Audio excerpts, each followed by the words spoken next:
Here we are for another episode of your fitness, mental health, just generally like sharing information that we have throughout the industry and throughout life on how we keep fit, how we use exercise to maintain a balance, or at least try to as trainers, and just help people get fit and more active for the family, for busy life, and for just the day to day. And even now, getting older as I'm feeling this week. But so here I am with Liam, and Liam is going to tell you where he's from, what he's doing, and then we're going to get right into the conversation with some fun stuff today.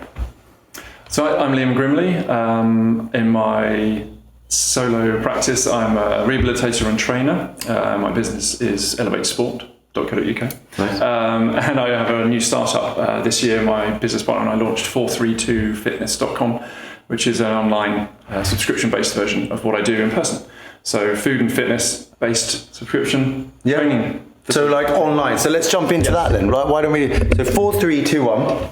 Yeah. 432. 432. You're the one. I'm the one. Yeah. Good. There you go. And web-based. Yep. So I can log on. Yep. And in it, I'm going to get. Yeah, so we've tried to keep it quite succinct and simple. So as you log in, you are kind of encouraged to choose whether you're on a fat burning, which is a very popular path, or a muscle building pathway. And we do encourage people to take both pathways in a sort of semi-periodized way. But most people are going to arrive and they're going to say, well, I want to lose some fat or I want to build some muscle. Don't we all? Yes, at some point. Probably all want to do a bit of both, I think. And you're helped in that by these pathways, which are largely led by the nutrition side. So I should say right from the start, we treat male and female nutrition quite differently, which for me is really quite important. It's a bit of a USP. So we don't just give women the same nutrition and diet advice that we have given men all the time.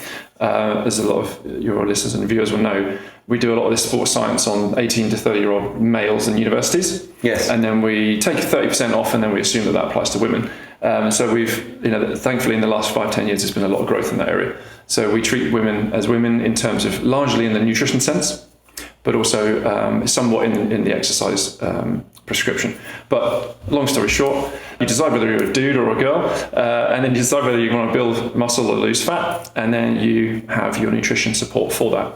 And then on top of that, you've got a huge collection of both instructional, so every exercise that we prescribe and recommend has got videos show you how to form and how to do it.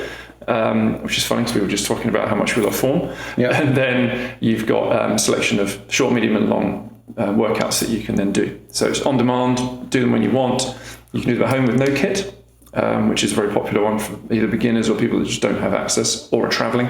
We've got a short kit list which you can use. So we've got a small number of toys which most people will either have or be able to afford. And then for anyone with full access to an awesome gym like yours, there are workouts to suit those environments. And off you go. Right, cool. And what access do they get to you? Obviously, you're the star. You're the main host of the show. Yep. You've recorded hours and hours of these videos. I've seen you do it online. Been following your hard progress. Thank you. And if they then want any help or anything like that, does it have a chat function or does it plug into any of that? Or currently you have good old-fashioned email, so at any point you can ping us an email with your questions, and as a startup we're not tremendously busy, so you'll get a very personal response at the moment. Nice. The idea is that we're going to convert to an app interface, which I think is really important, so that'll be a little bit more instantaneous for people, and within which we'll build in some more kind of instant messaging. But a lot of it is quite personal. So if you send us an email, you're just going to reach me and I'm going to respond to you. And we welcome that at the moment because these are the beautiful stages. It's like having a little, new baby. And, all the time you're learning and questions come up and it's actually helping you to develop the product and everything. But yeah, that's how you're going to reach me at the moment, and it will be me. And then also, don't you find though, as a coach and as a trainer, that we sometimes take for granted the simple questions? When filming content and like explaining exercises again, sometimes you forget how to put your hat on as if you're doing your driving exam as a personal trainer and like really explain it from the start, Yeah, that's really, really big thing for me as well. One of the sort of phrases that runs through it is this idea of brilliant basics. So we're like, I remember back in the day when England were very successful at rugby, they had an obsession with doing the basics really well. And I was always surprised that they'd get a new player into the England camp and they'd teach them how to tackle. These are professionals. And I was really inspired by that, the doing the basics really, really well. To your point, if you teach someone to do a squat, you go, yeah, just do a squat. But people often overcomplicate things, don't they? And we do the sexy, cool stuff or whatever's kind of vogue or trending. But yeah, do the basics really, really well. You're going to be safe and you're going to get out of it what you want to get out of it. And that runs through what I do personally, but also through 432 Fitness. And this idea that do the basics really well. You're going to remain injury-free, luckily, or hopefully, and that means you're going to make progress for longer and longer. Yeah. Every time you get hurt, you take steps back, don't you? People put in the hard work and they get hurt, and I think one of our jobs is to try and prevent that, isn't it?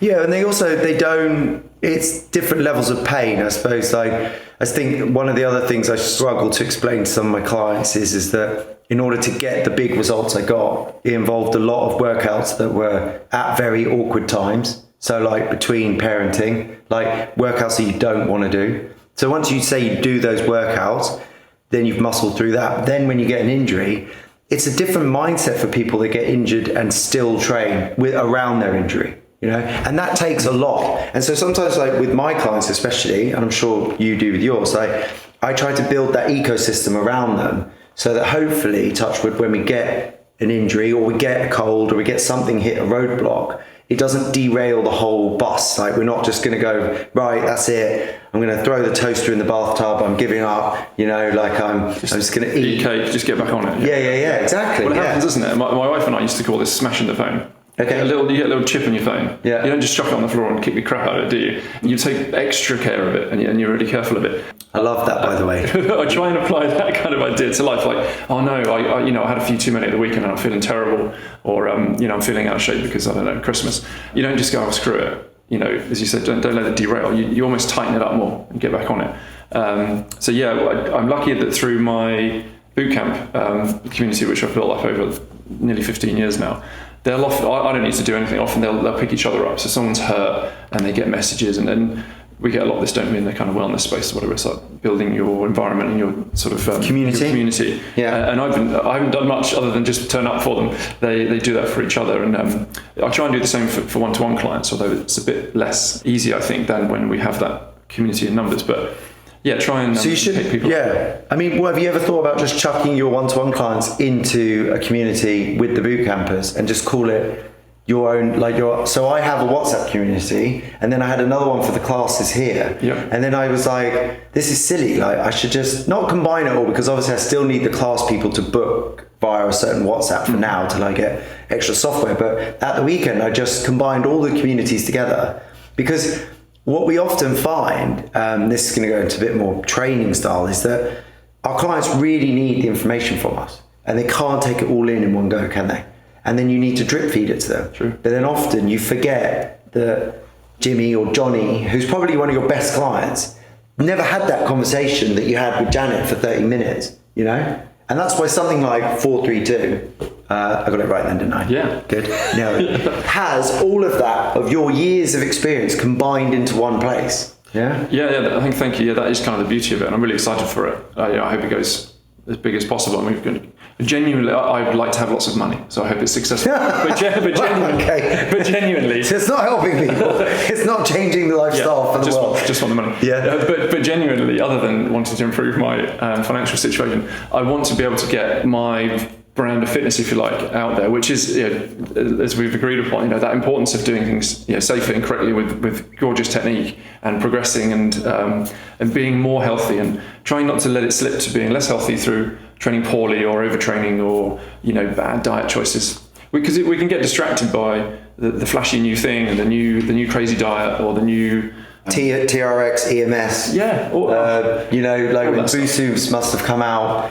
Not that we were both, I think we're similar age, but neither of us were that yet. Far too young for that. Yeah. But then you would go in the gym and every trainer will be using it. Let's do squats on a both. Yeah, all day. Yeah. Or like Vipers, Shane, I'm looking at these Vipers now, and Richard is like, we're I'm talking about taking over the gym, and he's like, so you're going to take the Vipers? And I'm like, Yeah, I mean, I will. But the funny thing is, when I did my PT course, and those of you who don't know what Viper is, hopefully the editor will edit in a picture for you now. It's this tube with handles on it, and they now make them with water. I missed that whole bit. Like the slosh pipe back in the day. This is the slosh pipe. Yeah. I did like a 2-hour course on Vipers, sponsored by Viper. Yeah. And they are good. Like, there's a lot of rotational movement you can do with them. They're obviously safer than a barbell to drop on yourself. They're good for kids. They can be really fun. I remember when we first got them some time ago. Yeah. I think it was when they were kind of new, and it was around TRX time. I seem to remember there was some really cool kind of like I love that movement. like the forward defense, things. Like the cricket thing. Yeah. Arguing it as a cricketer, which I'm not. I think I would have thought that was great, but it's sort of they are a bit limited. That these things they come and go, and we could probably name any number of them. What are they called? The vibration platforms like power plates and stuff. Oh, they were so popular at our gym. When we took them out to remodel, people lost their minds. I never saw.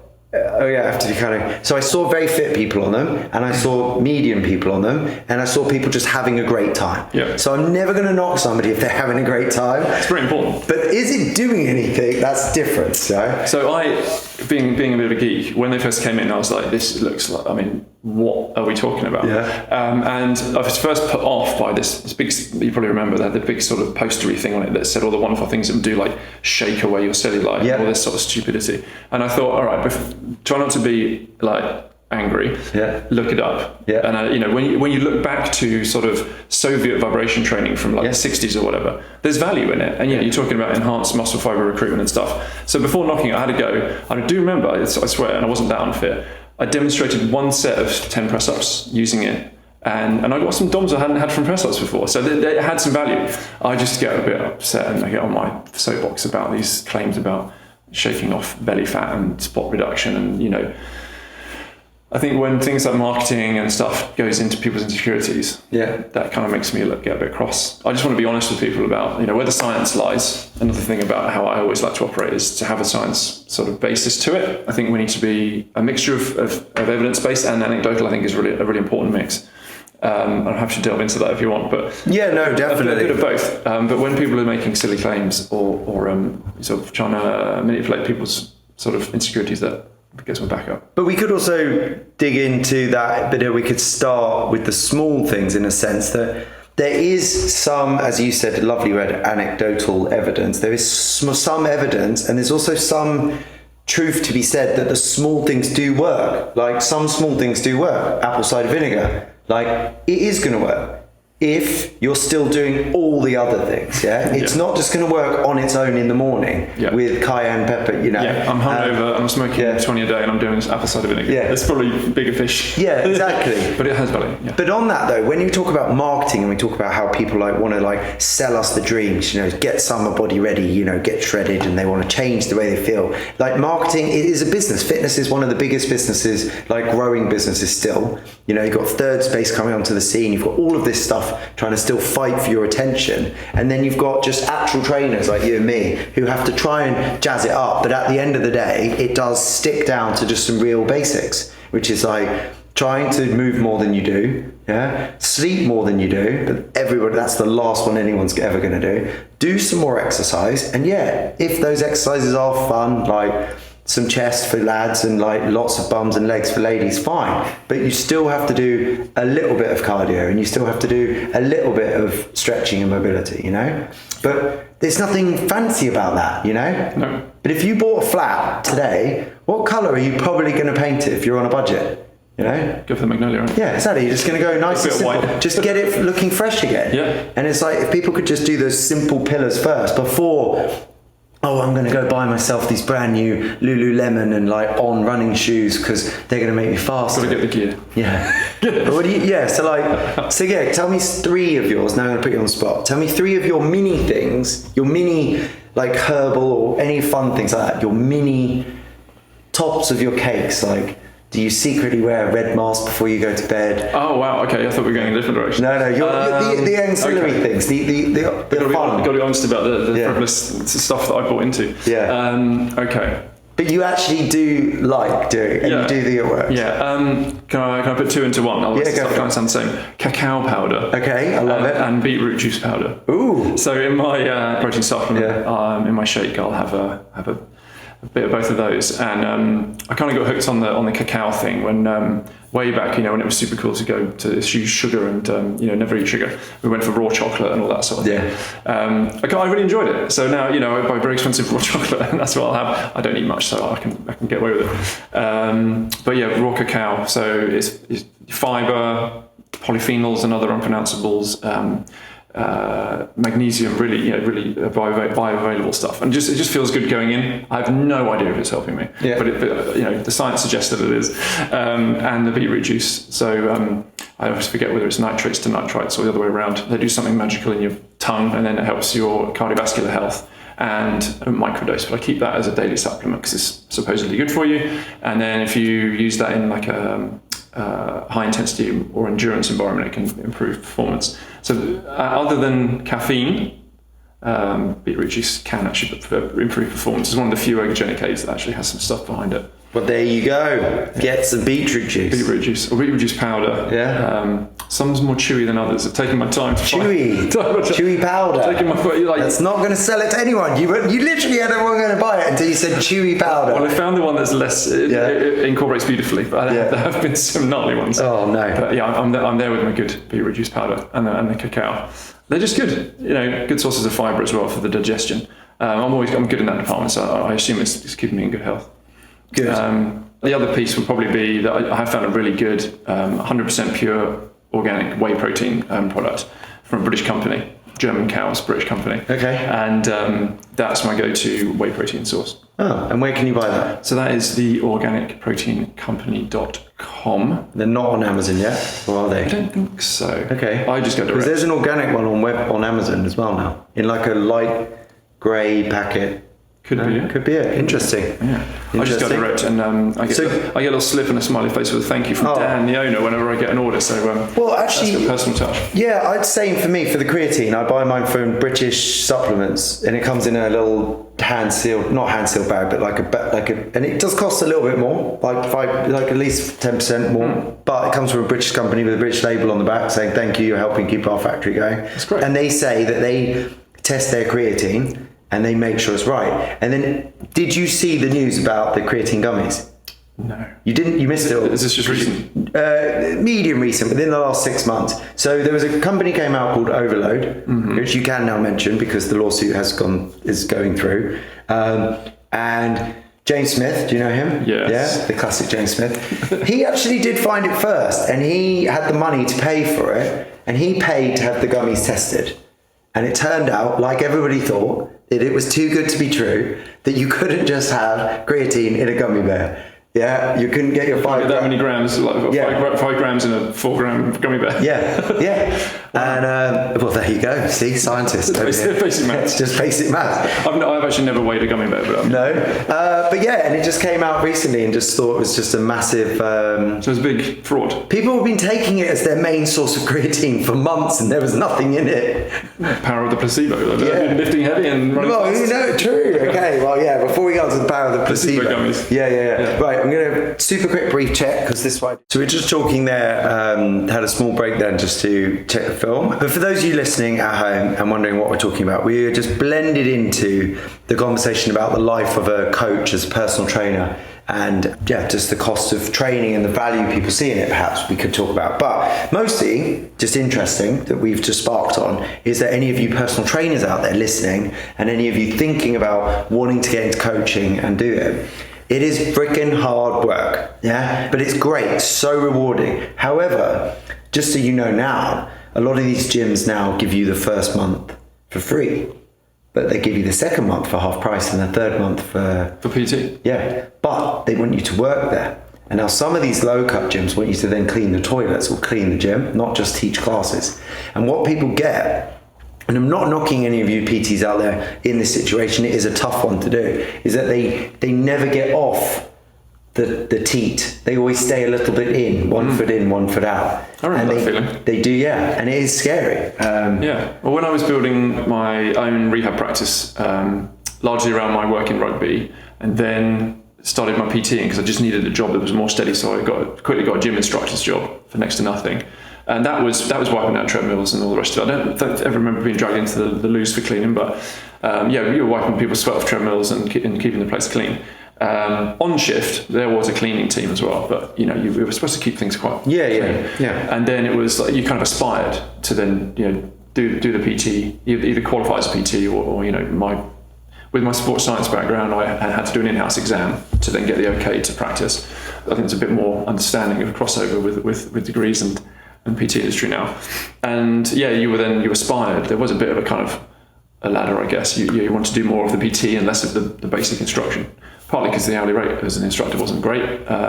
But the salaried hours were good. So I do remember that teat period where I had enough salaried hours where I was like, you want to cut the cord and break away, but then that's a guaranteed whatever it is a month. Yeah. But it did mean that during that period you would do your 40 hours a week or whatever. And then if you wanted to be doing, so I think then I was doing 20 PTs a week. That's a big week. And then I had my rehab practice, which was at least 5 hours a week. And then I had Tuesdays and Thursdays at the Rotary Club, and then there was matches and some travel. So I was doing like 3 people's jobs. How did you even train then? Myself? Yeah. On breaks. Yeah. I actually don't know how we did it. I was also playing. I started taking up playing a bit of rugby quite late then as well. Nice. Just add the pressure on. Yeah, why not? So you feel like you're doing something. You're 22, 23. You kind of even though you're sleeping 4 hours, somehow you're Teflon, aren't you? Somehow you can deal with it. Yeah. But I wasn't driving, so my cardio was taken care of because I had to cycle everywhere. Wow. So it was like, I don't know, 5 miles to the rugby club and then back on the training nights, and similar for matches and whatever, although I would get a lift if we were playing away. And then, the gym the gym wasn't even that close to home either. So I just started working in Surbiton, and I was in either near Staines, or then I was Twickenham. So it was a bit of cycling, so that was all taken care of. And then I just lift weights like a bro in the gym. A bit on a break, I'd do some chest again, even though I never had a chest. But that's another can of worms, isn't it? But you just did what you could. I think I'd often stay late after a shift. So if I was on shift with a good mate and we liked training together, and I had a couple of good mates actually that were really quite into their own training, and they were very influential in how I learned that to train as like in the lifting sense. And I'd tag in with those guys and learn as much as I could. Yeah, I don't know, just fit it in wherever you could. Yeah. I didn't have a girlfriend at the time and no other responsibilities, so I basically lived at the gym or the rugby club. Yeah, and it is good that. It is good that. And then just on that though, like it's. I mean, I'm 40, into fitness now fully again for like 2 years. Before that, it was 2 years corporate job and fitness, doing coaching online and then working my full-time job. But I think there's a big gap for people that actually can relate to their clients at the same age and feel the same workouts at the same speed. It's great having like a young PT that looks fantastic and like shifts all this weight and stuff, but are you gonna learn any more by osmosis? Are they gonna relate? Obviously technically there are some amazing trainers out there at a young age. They're very into their sports science, they know everything. But I think what I found really rewarding and really amazing is just that clients relate to me very easily, and it's a lot more realistic when you sort of level with somebody and be like, yeah, I've got to go run and do the school run after this, and then I've got to go do this and I've got to do that. How do you find that with coaching now for 20 years? Yeah, absolutely. I think most of the people, certainly around where we live, I think most people who are going to afford a PT are probably 30s and up, right? Or mid to late 30s and up. So it's not that sort of, you might be that sort of cool, and hopefully we were at one point, that cool 21-year-old that's like super fit and everything's easy, right? And then you go, well, yeah, can't you find an hour a day? There are however many hours in a week. You're a slight, because you get that on the Instagrams these days, don't you? It's like you should be doing your 40 minutes of cardio on top of your 1.5 hour workworkout. Yeah, every 7 3 days a week. Yeah, whatever. Yeah. And you're just like, well, hang on, this is coming from a person who maybe hasn't experienced, I remember even when I started having my now wife, when I started having a serious girlfriend, you're like, this takes up a chunk of your time because you want to be in that relationship, and suddenly I can't stay for 3 hours at the gym after an 8-hour shift, and then you've got your social life to fit into it, then children and all the rest of it. So yeah, I think having that relatability with the client, that you're then saying, I want you to find the time to do a workout, and actually that's part of where with 432 where we've got 15-minute workouts. You could follow the muscle building. I genuinely have done this because I've done all of it. I would never prescribe anything I've not done. If you did 15-minute, I'm going to get some. I'm going to get. Tell that guy right there. If you do, it depends on your sport, your exercise history. That's okay. I'm going to do 3 to 5 times a week. You do a 15-minute. I'm going to say whole body weight training routine. You do that for 6 to 12 weeks. You're going to improve. Assuming you follow also the nutrition pathway, you're going to improve in those areas you want to improve in. But a lot of us, we feel like we have to turn up to the gym. It's got to be an hour. I don't know who decided that once upon a time. You've got to do an hour. And then you've got to get there, you've got to change, and you've got to shower and all the rest of it. And you've got to have a protein shake or your whatever salad at the end of all the rest of it. And have a life and get home to the missus or the mister and the kids and be there to read at bedtime. It's really tough. So 15 minutes, you do that regularly, you do the basics really well, you can improve. So to the original point, having that bit of life experience of having the professional life and knowing that it's hard to be healthy, and maybe be on the road if you're in sales, or traveling to other countries if you're in a job that demands that. It's tough. So I think we are lucky in that we're now we could be really put our necks out, though. I could say that if, depending on your body type, if you haven't done any exercise in the last 3 months at all, and you're suffering from hip pain, lower back pain, I would say easily that if you did 20 squats a day, 5 push-ups, and maybe a 45-second plank, that's it, and you're doing nothing before, that is going to move the needle slightly. Your hips are screaming at you because you're working all day long sitting at the computer. We're such a constant state of computer-led life, and then phone-led life, and then driving. So now we're not even all of that is shape, all of that shape. Nobody can barely squat half the time anymore, right? And then planking, obviously engaging the core, because to become mindful of oneself and in also just the breathing. Half the time, I don't mind a bad plank if I can see you're focusing on your breathing. And also, it's quite impressive to see that some people can't load bear on their elbows, and especially even on their wrists. They don't have the basics to even load bear on wrists, right? And then obviously, what did I throw in? I threw in, was there push-ups? Yes. That's obviously the mega one, is it? If you can even get close to a push-up. But I think you've listed 3 really important moves or positions there, because I'll often relate. I've also worked a lot with elderly people, and I've got people at the moment in their 90s and very late 80s. You look at something as simple as this person could fall down.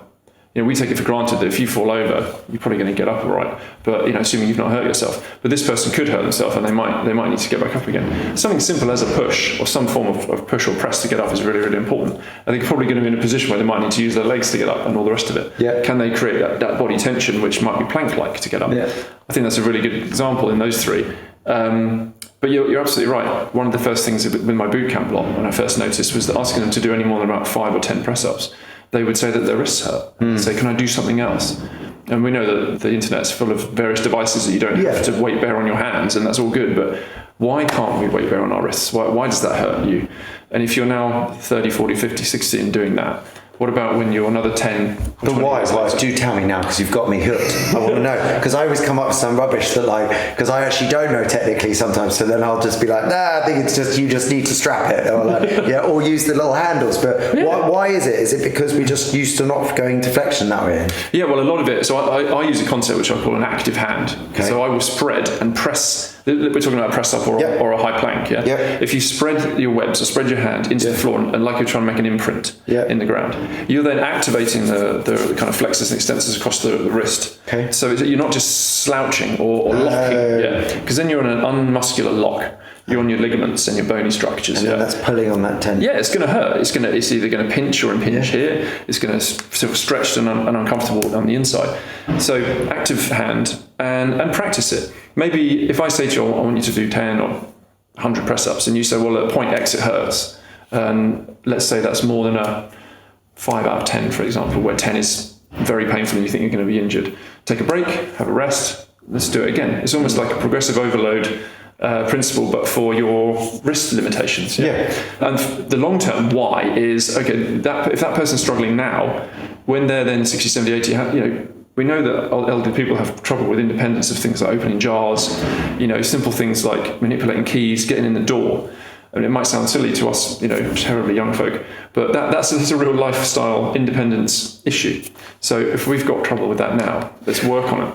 And a lot of, I see a lot of, for my clients over 65, more over 70, yeah, and of a certain generation that missed sport completely, yeah. So lacking water, so definitely don't like water, don't drink water, will go straight from tea and coffee in the morning to gin and tonic. There was no gap for water. What do their kidneys look like? Yeah. And then, but they don't feel bad, which is the funny thing on that front. Well, they don't think they do. Yeah. Have they never felt better? Yeah. Have they never felt better? And then the other one is mobility of upward. And that is also for young people as well. It happens, and it goes so quickly, doesn't it? It just kicks in, and instantly you cannot press overhead. Yep. And then obviously hips and knees, that's a massive whole section in itself. But surely if your hip and knee wasn't working and you can't reach above your head, you would try and work on one of those areas. Pick one. Or just become a brain in a jar. Yeah. What are you going to do?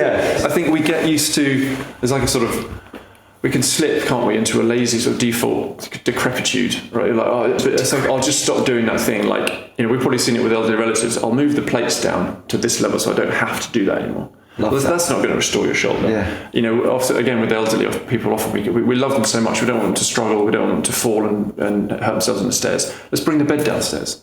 Well, now you've just got rid of a flight of stairs that's going to keep their leg power adequate to maybe arrest a fall if they fall. So all you're doing is it's like you've taken away the squat rack, haven't you? By taking away the stairs, you would keep these things in there to keep people strong and independent. To your point earlier about I know young people that can't perform a squat. Whether that's basic muscle power or whether it's joint mobility, and there are a lot of these longevity spokespeople out there, in the podcast and web space are saying about things like, how fit do I want to be when I'm 80, 90 or whatever, if I want to play with my grandchildren, or if I want to be physically independent, how fit do I need to be now, knowing there's going to be an age-related, likely age-related decline, after a certain point, whether that's, depending on what you subscribe to, 30, 40 or 50. So you kind of want to be as strong and fit right now, whether you're 21 or 16 or 60 right now, because it's setting you up for more sort of life joys and more independence as we age. Definitely. So many things came up there, and you and me could obviously talk for hours on different subjects like that. I think the one other one I did want to talk about, because it's coming up a lot with my clients as well, and seeing as you've got some specialisms in it as well, is a bit of pain. So, and we talked briefly on it earlier about training around your injury, but because we talked there about the flexing of the wrist causing pain, how do we know when we're stretching into a pain, or how do we know when it is pain? And how do we know now? Have you heard the stuff they're saying about torn ligaments? It's only recently come out. So have you heard that they're now saying in the future we will no longer have boots? Yeah, it only came out 4 weeks ago. Andrew Huberman had it on his podcast. It is so scientifically hard to listen to, though.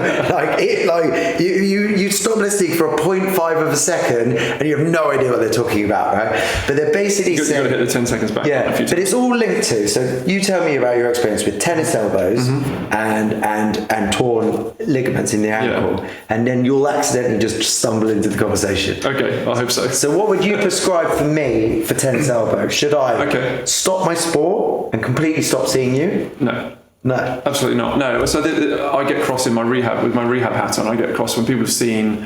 I don't like to speak ill of any other profession, but other physical therapy related professionals who say if it hurts, don't do it, and that makes people freeze and wrap themselves in cotton wool, and then they lose strength and mobility. And elevate, and you can rest, ice, elevate, keep limited movement for as much as you can, but really that's a 48-hour window. So if I know, let's say tennis elbow is an interesting one, of course, because it's more of a slow onset. But if I go, I've just tried to pick up a plate, or I've in the gym, or I've just tried to do something and that really hurts. Yeah. Often with tennis elbow, you might dink it against something. Right. Okay. Modify activities to reduce those things that hurt you. Yeah. So if you're doing a chin-up challenge, and your elbows are screaming at you, please press pause on that chin-up challenge. Yes. Okay. Yeah. Same. I agree with him 100% there. I'm talking about. I come to you and I say I'm struggling to pick up a bottle of water off the table in that rotational movement. Yeah, I cannot grab a band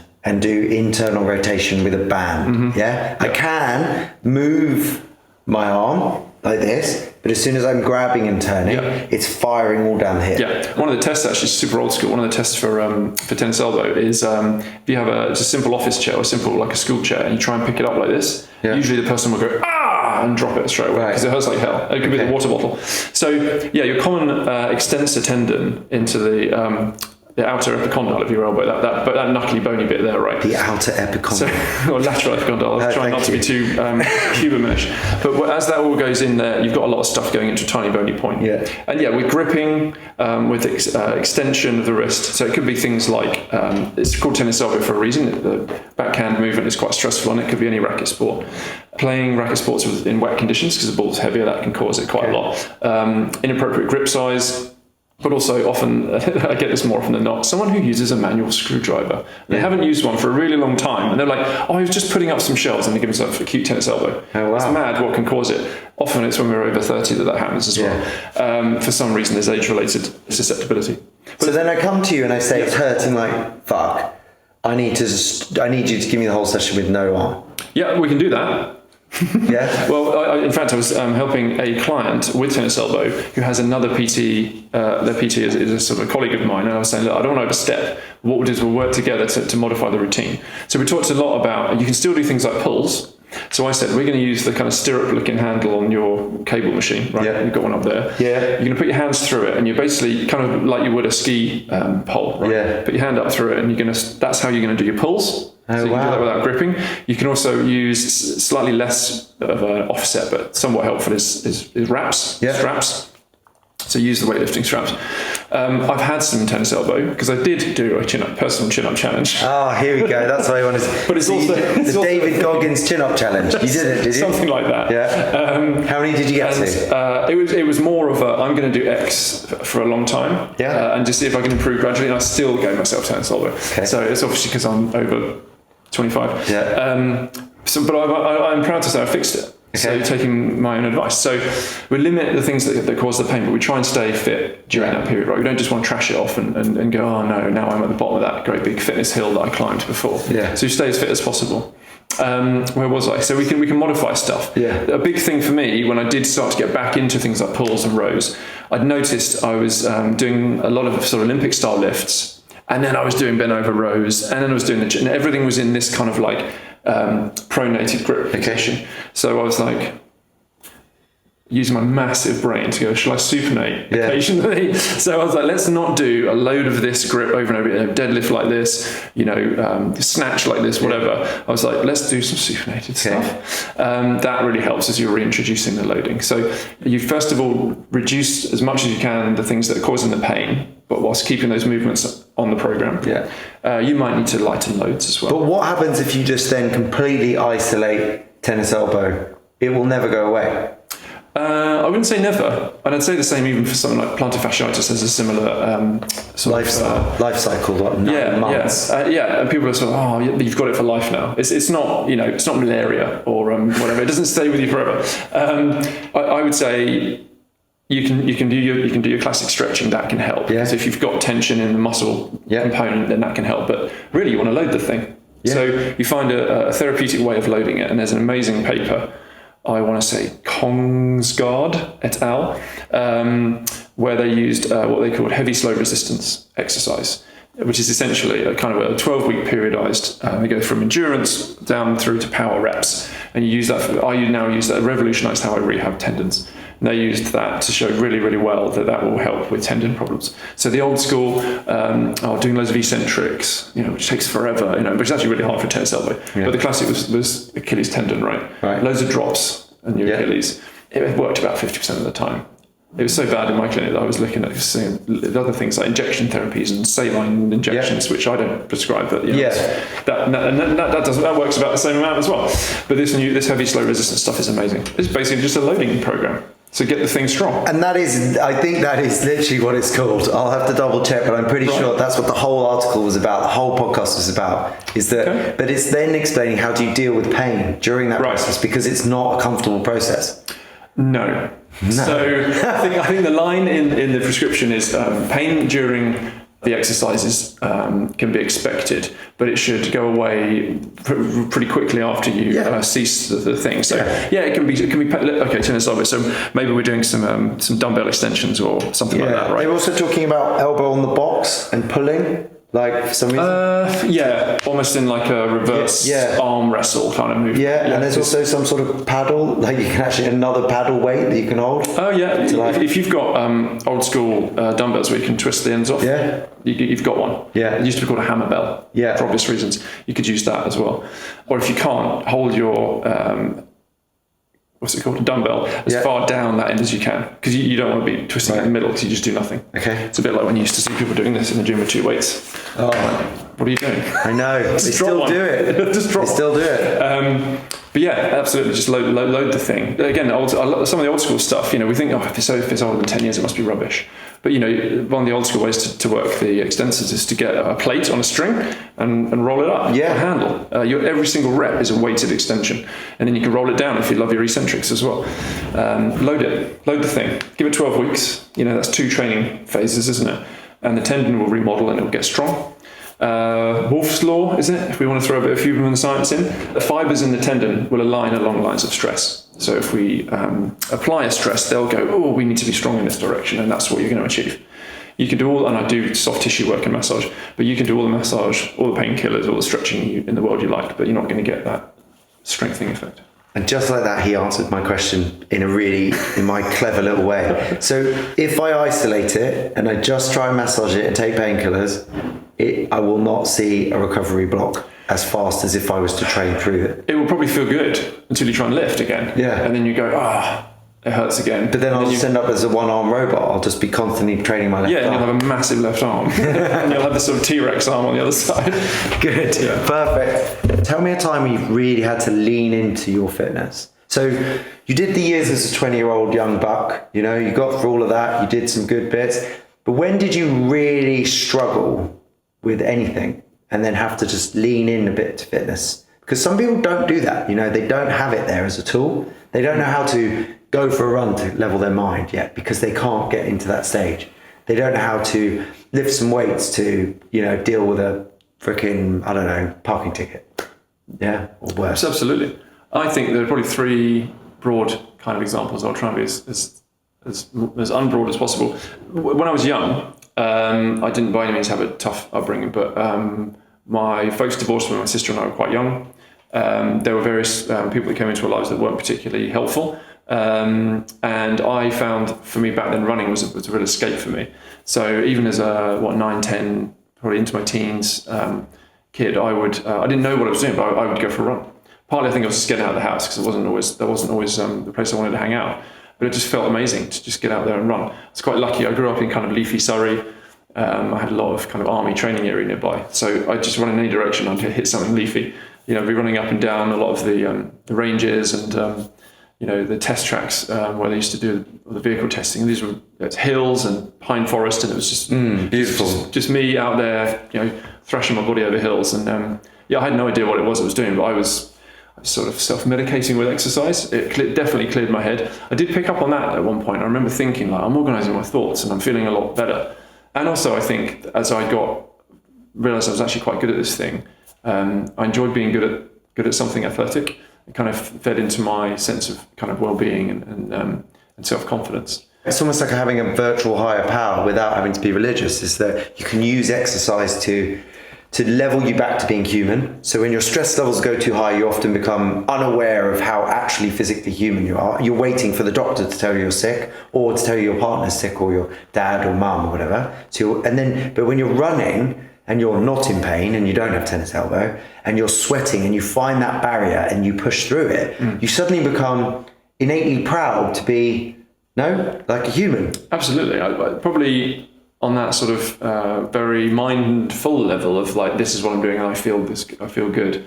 I've absolutely felt that. And I think probably on a deeper level, I sometimes like to take things back to this idea of the basis of the evolutionary point. So we were made to run, right? So depending on which books you like to read about barefoot running, I think ultimately we slid that in there as human beings. Sponsored by Rupert.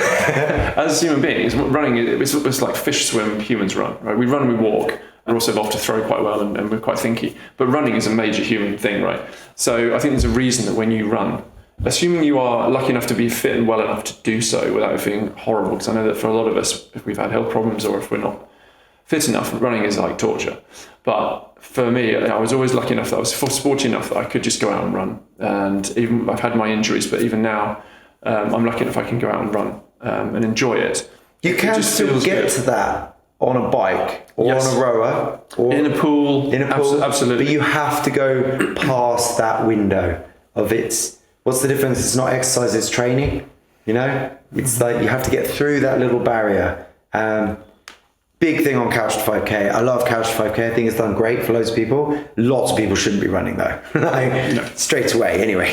Well, they start with the run-walk sort of situation, don't they? Which I think is really wise. I also have a beginner running club, which I started for that kind of reason. I knew some lovely people in my boot camp. We often do a lot of more shuttle running, and sometimes maybe a few hundred meters, maybe the odd 400. And they were just hating the running bit, and I was like, I know that you know, I see you improving. I wish you could see it too. So anyway, I was inspired to build a beginner running club.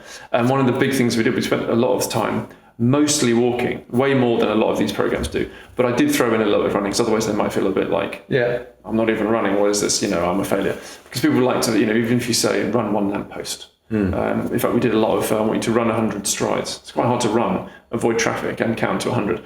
But love that. It might take you off the other agonies that you're feeling in your body. But yes, if you can get to a reasonable level of cardio and muscular endurance conditioning to be able to carry yourself through doing the run, I mean, I think it can feel amazing. I would say I've probably felt a runner's high maybe enough times in my life to count on one hand, but I think a lot is made of that, and people, beginners or people who've decided, right, I'm going to run, I'm going to be a runner, and they don't get that high straight away. They go, this has been oversold and I'm a bit pissed off. Oh, I don't know. Maybe it's because I've got really strong ADHD. So for me, anytime I can switch my brain down without taking drugs or alcohol or like, you know, watching endless doom scrolling or watching movies, I get that.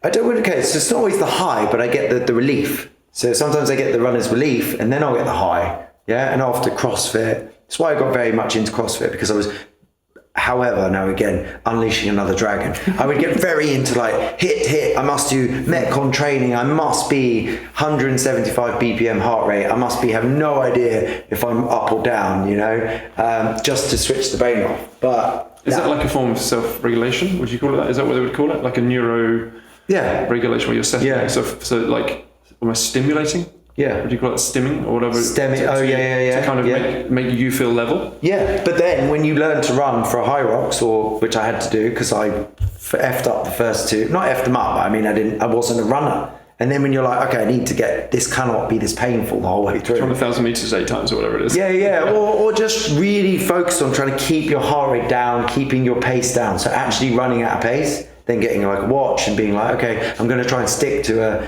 for me, it was sticking at a 650, you know, just slow enough to still be moving, but not walking, you know? Yep. And then you start to go, and then suddenly you're like 3 weeks, 4 weeks into your running training, 6 weeks in, you do a 5K and you're talking to your buddy the whole way you're doing the 5K. And you're like, fuck, that's not like a PB. It's not like I'm going to sing about that on Strava. But I ran a 5K, sub 30, and I talked the whole way through it. Yeah. So like, that's pretty enjoyable. It's different, isn't it? Yeah, absolutely. And that's where I do see where you're like people get addicted to running, because then you're like, oh, maybe I'll do 50k.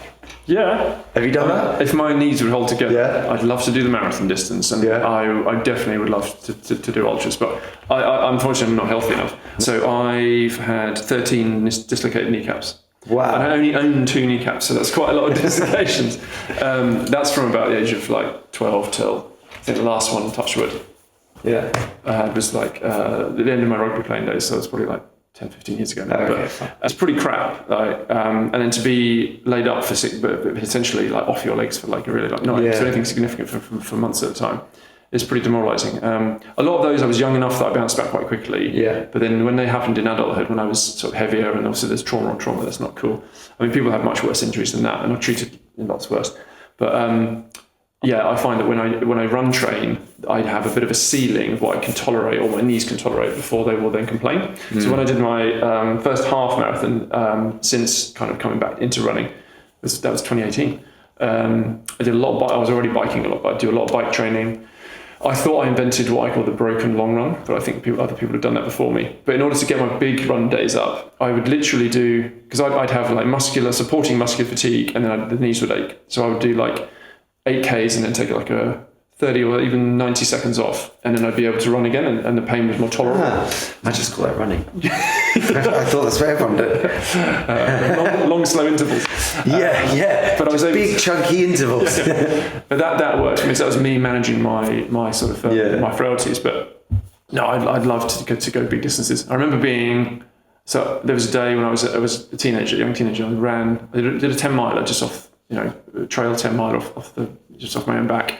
I think it was. That's taking us back to the story where we were. So we were parents were divorced, and you were running a lot. Yeah, and one of the things I did, so I would run between my mum's place and my dad's place, which again, fortunately, was very green. And I did this, basically I managed to do this 10 miler, which I call cross country, but I think you'd call it trail running these days. Very sort of hilly, rocky trees and whatnot. And I basically did 10 miles on the trails in 62 minutes. And I mapped it out. And I was an army cadet, so I was good at orienteering. It's a 6-minute mile. So just short. You needed to be in the Marines. Over 10 miles. Although I wasn't carrying 30 pounds of kit, but almost. I actually did. I did want to have a Royal Marines career, but the knees put paid to that. But and I was pretty pleased with that run. And I remember on that run thinking, I just want to keep going. And given that I was running for what now would be impossibly fast, I remember thinking, I just want to keep running, like just run over the horizon. What would it feel like just to run all day? And that's the runner's high, is it? I wondered if it is, I didn't know what it was at the time. I was just in my little world being all like, I just want to keep running. And I felt capable, and I just felt like I had energy. Bearing in mind, no water, no gels. I probably had breakfast, and I think I may or may not have been wearing a Casio like stopwatch. But I know what time I left, and I know what time I arrived, and I mapped it out with a piece of string and my compass. But that was good times. And that was definitely me finding some of my highs back then were definitely, in terms of highlights, were sport related, and definitely me just crushing hills. So that was a big one we had when you relied on fitness and exercise. And then the second one? So more generally, I know that quite regularly. So if life takes over, and I don't always get, so I'd like to do a run at the weekend. Ideally 2. My knees have not been great with the running lately, so I've actually been doing a bit of gravel riding. If I'm lucky, I get 2 30-minute rides at the weekend. And then it's work and family and all the rest of it, which I love. And we'll try and do active things with my eldest boy to sort of, just like to be active. I see that as an extension of the workout. My wife will always say, because if we're getting a bit, how it is, you get a bit sort of matey with each other. Sometimes you get a bit niggly with each other, and the affection goes a little bit because you're just concentrating on that thing that's right in front of you, your to-do list. And we've just remodeled a house. We're not long since a move, and it's like, and you're like, hang on. Let's be nicer to each other. Okay. And she will always say to me, if you go and do some exercise, you're always better, when you come back. And it's true, because I beat myself up. I'm less kind to the people around me if I'm not getting exercise. It's not because I'm trying to be like, give me some exercise, and I'll stop being mean to you. It's just, it's good for me to be active. That's kind of the way I'm wired. So that is really good for me as a person, and I recommend it to anyone. If you notice yourself getting a bit negative or a bit sort of pressured, just find, again, to your point earlier, 15 minutes of stuff. It doesn't have to be an hour at the gym. It doesn't have to be going and run 10K or even 5K. Just a big thing in the 432 program is walking. And a lot of the time we use that in the fatness program. But we know, and there's some beautiful books out there about what walking will do for you. So we have like a wake and walk sort of phrase that we use. And it's part of your kind of recommended daily thing. It's like, get up, get out and go for a walk. You get the daylight if the sun is up, which we know is good for you. If you have a dog, that's kind of almost a default, but many people don't. But get up, just walk around the block. It's a really nice way to start the day.